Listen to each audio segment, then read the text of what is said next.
इलाक का नाम देकर उसका खात्मा किया गया। यहां पर मैं ये भी कहना चाहूंगा कि आज 2021 में जब हम गिलगित बल्तिस्तान की आजादी का दिन मना रहे हैं, तो मुझे यह कहने में कतई कोई आर नहीं कि गिलगित बल्तिस्तान आज भी पाकिस्तानी डोगरा राज के जेर इंतजाम है। आज तक गिलगित बल्तिस्तान में घनसारा सिंह किसी न किसी ब्यूरोक्रेट की शक्ल में काबिज है। आज भी गिलगित बल्तिस्तान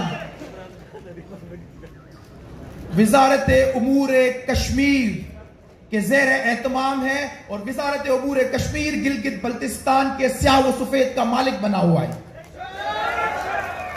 वो सराइकी कहते हैं ना, असा कैदिया तख्त लाहौर दे। वजारत उमूर कश्मीर के ज़ेर एहतमाम गिलगित बल्तिस्तान एक बहुत बड़ा कैद खाना है।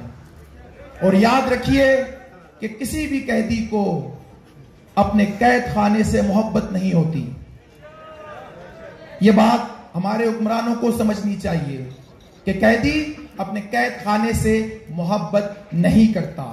और सितम ज़रीफी देखिए कि वो गिलगित बल्तिस्तान जो डोगरा राज में तो एक सूबा था जहां गवर्नर तैनात किए जाते रहे, लेकिन आजादी हासिल करने के बाद उसे एक एजेंसी और एक तहसील का दर्जा देकर वहां एक पॉलिटिकल एजेंट बिठाया गया।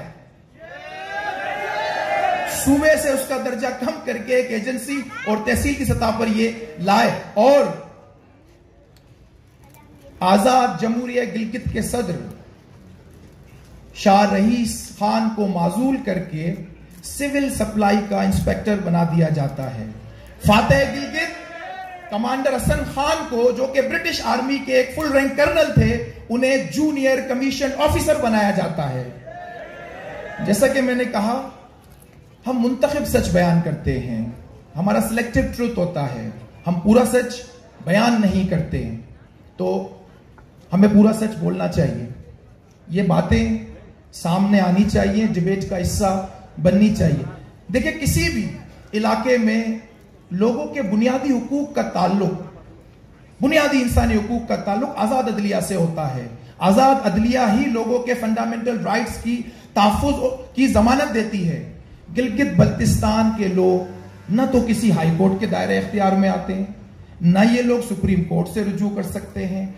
इंसाफ के नाम पर इन्हें चीफ कोर्ट दिया जाता है, जो वजारत उमूर कश्मीर के एक नोटिफिकेशन के जरिए कायम होता है। और जब चाहे वजारत उमूर कश्मीर का एक सेक्शन ऑफिसर उस चीफ कोर्ट के चेयरमैन को बरतरफ कर देता है। यह है इंसाफ, यह है इंसाफ की हालत कि कैंगरू कोर्ट से भी गए गुजरे कोर्ट है वहां पर।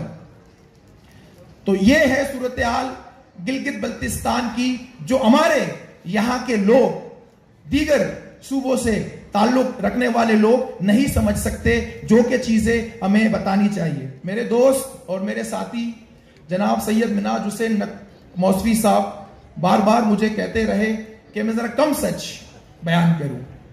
तो मिनाज मौसवी साहब वो बलोची जबान के मशहूर शायर अताशात का एक शेर है, तो बगो हरची मनच मगुशा चुबित न काम।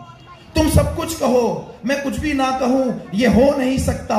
तो बिका कहर मना मेहर बीबी चोश नबी। तुम मुझ पर कहर बरसाओ और मैं मोहब्बत दूं, ऐसा हो नहीं सकता। बहरहाल ये एक नाकाबिले तरदीद हकीकत है कि दुनिया के रकबे के लिहाज से दुनिया के 73 आजाद और खुद मुख्तार ममालिक से बड़ा, आबादी के लिहाज से दुनिया के 41 ममालिक से बड़ा कुदरत का ये असीम शाहकार खित्ता न सिर्फ बेआईन है बल्कि लावारिस भी है।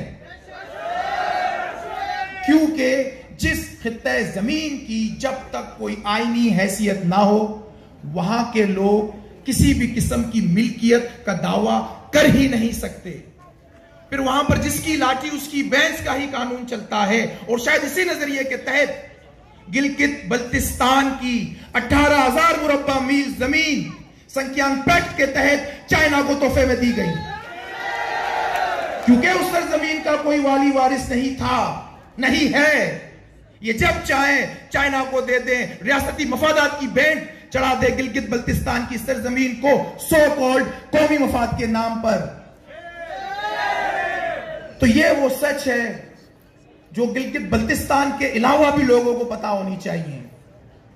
हम जो कि गिलगित बल्तिस्तान के लोगों को जानते तक नहीं है, वो जब यहां आते हैं कोई इन्हें पश्तो कहता है, कोई हजारेवाल कहता है, कोई इन्हें पता नहीं क्या कहता है। भाई ऐसा क्यों है? हजारों साल से ये लोग यहां रहते हैं, हजारों साल से इनकी सरजमीन है यहां पर। हम किसे जानते हैं? हम किस तहजीब के नुमाइंदा हैं? हम कौन सी तहजीब के फिर अलंबरदार हैं? एक बात याद रखिए कि जब